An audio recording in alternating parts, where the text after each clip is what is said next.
Olá, minhas amigas e meus amigos, sejam muito bem-vindos em mais um episódio do podcast Joyce Rios. E hoje eu tenho a alegria de conversar com ele, que está à frente da Secretaria de Pecuária, Agricultura e Abastecimento de Minas Gerais, o Thales Fernandes, que é conhecido não só pelo produtor rural que é, mas também pelas políticas de desenvolvimento e apoio ao pequeno produtor rural. Nós vamos conversar sobre a mulher no agro, fazer um panorama geral e as perspectivas para os próximos anos, o que o governo Zema já propôs e já realizou de benefício para o setor, né? Falaremos também de participação de eventos internacionais da Secretaria de Estado.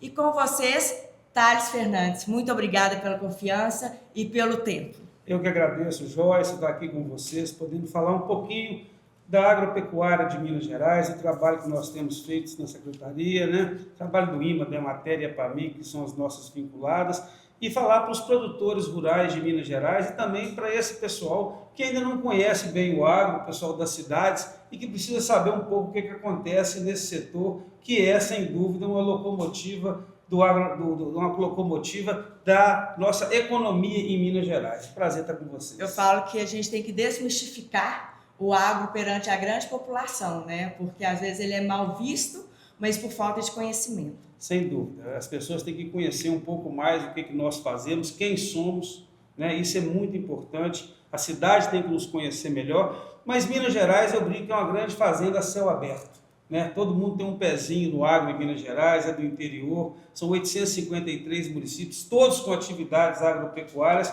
mas mesmo assim, nunca é demais mostrar que o agro mineiro é um dos agros mais sustentáveis do mundo. A realidade, sem né? dúvida, que nós somos uma potência agrícola e também uma potência ambiental, e que isso anda junto, que as pessoas não precisam temer que o agro está agredindo o meio ambiente, porque isso não tem acontecido no Brasil e muito menos em Minas Gerais. A gente vai abordar esse tema no próximo episódio, então aguardem, que vai ser muito discutida essa parceria da Secretaria de Meio Ambiente, né, com a Marília à frente da pasta, com a Secretaria de Agricultura, como que um caminha com o outro, como que um ajuda o outro, beneficia o outro e também coloca alguns limites que são necessários até para o próprio produtor rural. O secretário Thales, ele é concursado do IMA, servidor de carreira e chegou à Secretaria de Estado em 2022. Como que foi essa escolha sua com a nova pasta?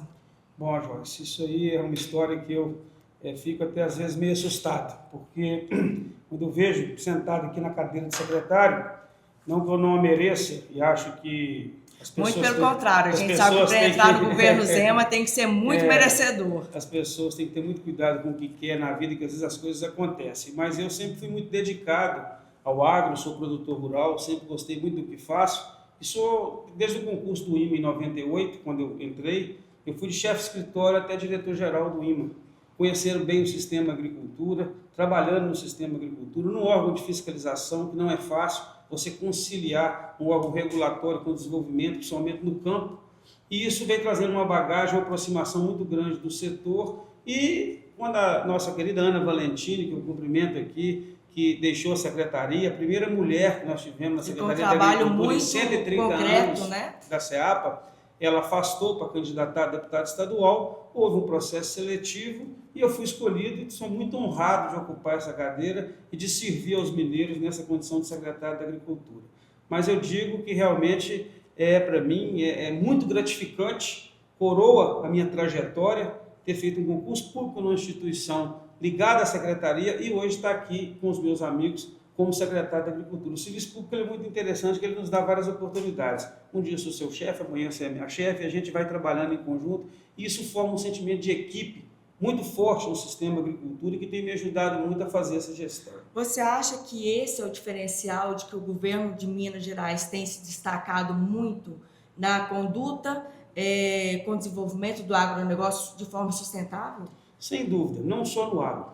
Né? É um governo que preza pela meritocracia, é um governo que preza pelas questões técnicas. Claro que todo governo é político, mas há limites para isso. E o governo Zema tem hoje no quadro de secretariado ótimos profissionais, mas também preza pela meritocracia. Nós temos lá o Igor na educação, nós temos a Marília, nós temos outros secretários que são de carreira, a Letícia, que é da Polícia Civil.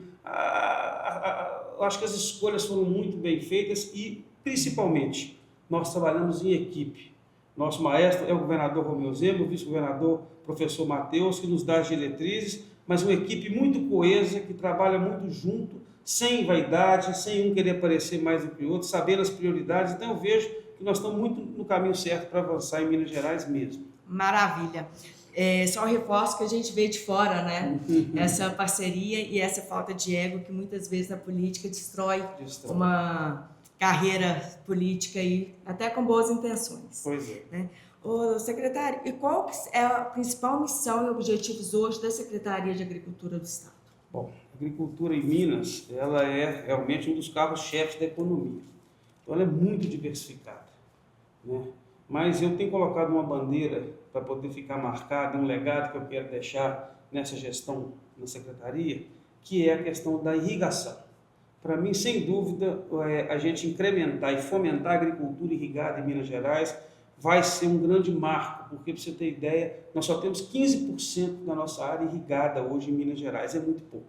A gente até conversou com o deputado Antônio Carlos Arantes, né, que é o autor do projeto de lei da irrigação sustentável. Ele nos passou de forma geral como vai funcionar e já tem expectativa para quando, de fato, vai ser implementado no interior do estado? Tem expectativa e tem cronograma. Sim. Nós conseguimos aprovar essa legislação. Você falou aqui da parceria com o meio ambiente, e eu sempre gosto de dizer que o trabalho feito com a Secretaria de Meio Ambiente é muito próximo, principalmente na aprovação dessa legislação. A SEMAD, junto com o IGAM e o IEF, nos ajudaram muito para a gente ter uma legislação que seja execuível e que caiba lá na ponta. Não adianta você fazer uma norma que não vai funcionar. E agora nós estamos trabalhando no regulamento dessa norma, que tem prazo para ficar pronto em dezembro. Então, em dezembro, nós vamos ter a lei regulamentada. O BDMG lançou uma linha de crédito de 1 bilhão e 400 milhões, onde nós estamos priorizando investimento em irrigação. O Banco do Brasil, nós temos uma reunião aqui depois desse podcast que eu estou gravando com você, para discutir linhas de crédito para fomentar a irrigação. Minas Gerais é a caixa d'água do país. Nós temos aqui os principais rios, as principais nascentes, os principais mananciais, e temos tudo para poder sair de 15% para 50%, fazemos 2, 3 safras, sem derrubar uma árvore sequer, a gente triplicar a nossa produção em Minas, principalmente com essa questão das mudanças climáticas. Hoje, quem tem irrigação no café está conseguindo segurar a florada, quem tem irrigação está conseguindo produzir com mais sustentabilidade e está tendo garantia de pelo menos ter escala e continuidade. Sem a irrigação, a gente fica preso a uma safra só. Eu brinco e falo que o produtor, ele é muito interessante, ele é das poucas pessoas que enterra dinheiro, enterra literalmente. Um hectare de soja hoje, um hectare de milho, fica em torno de 8 a 10 mil reais para você plantar. Então, se o cara plantar 100 hectares, ele está enterrando 800 mil reais na terra, em adubo e semente, e rezando para São Pedro jogar água. Isso tem que acabar. Nós temos que ter a irrigação para poder fazer isso produzir organizado, para você ter a segunda safra, a terceira safra, plantar variedades, fazer rotação de cultura, garantir mercado. E aí o produtor, quem ganha nisso? O consumidor na ponta, porque vai cair o custo. Com a maior produção, com previsibilidade, você vai poder ter não essa gangorra, desperdício, né? Essa gangorra que tem dos preços. Nós estamos vendo aí agora, por questões climáticas, o café passando de R$ 1.500 a saco. Nós tivemos a soja no passado, um preço, não vou dizer absurdo, porque o preço do produtor é justo, mas com preços que refletem depois na produção. Porque se você entender, a soja e o milho compõem a ração animal. Então, hoje, o preço do frango, o preço do suíno, o preço do bovino confinado, ele está ligado ao preço desses principais produtos. Todos interligados. Que, né, se subir demais e você tiver condição de produzir para ter regularidade, você vai ter escala, vai vender mais, vai ter mercado, mas o consumidor lá na ponta vai ser beneficiado. Então, ambientalmente é bom, economicamente é melhor ainda. Então, a irrigação vem para quê? Para a gente poder fazer os barramentos nessa legislação, aumentar o potencial nosso de produção. Então, o principal legado nosso nesse momento nós temos outros, vários, que eu posso falar aqui, a regularização fundiária, nós temos a agricultura familiar, nós temos o crédito agrícola, nós temos o seguro agrícola, nós temos vários pontos aí que a gente pode discutir, os produtos de valor agregado que nós temos, como o queijo, a cachaça, o mel, né, e outros que nós temos em Minas Gerais. e que a gente tem evoluído muito nesses produtos de valor agregado, essa economia também que traz o turismo, que traz a gastronomia, né? É muito importante para Minas Gerais, que está no sangue do mineiro. Então, várias pautas importantes, mas o que nos move na realidade é a diversidade de produtos que temos em Minas. É o que nos diferencia. Semana passada, saiu na Folha de São Paulo, o governador colocou no Instagram dele, está lá na página principal, Minas Gerais agora ultrapassa o Paraná na receita do agro. Quer dizer, o Paraná é uma potência no agro. Então, Minas Gerais está mostrando que está crescendo, está estruturada, tem força. Está ultrapassando, né, os fortes que antigamente eram considerados imbatíveis. E aí vem a diversificação, porque nós não pomos os ovos todos numa cesta só. Ô secretário, e essas regulamentações, essas leis aí que vão ser implementadas, esse organograma, ele atinge o pequeno produtor rural de uma pequena cidade do interior? Porque às vezes a pessoa fala assim, não vou mexer mais com agro, e a gente sabe que muitas cidades pequenas, principalmente, a base ali da economia é o agronegócio, mas eles talvez não tenham conhecimento dessa proteção.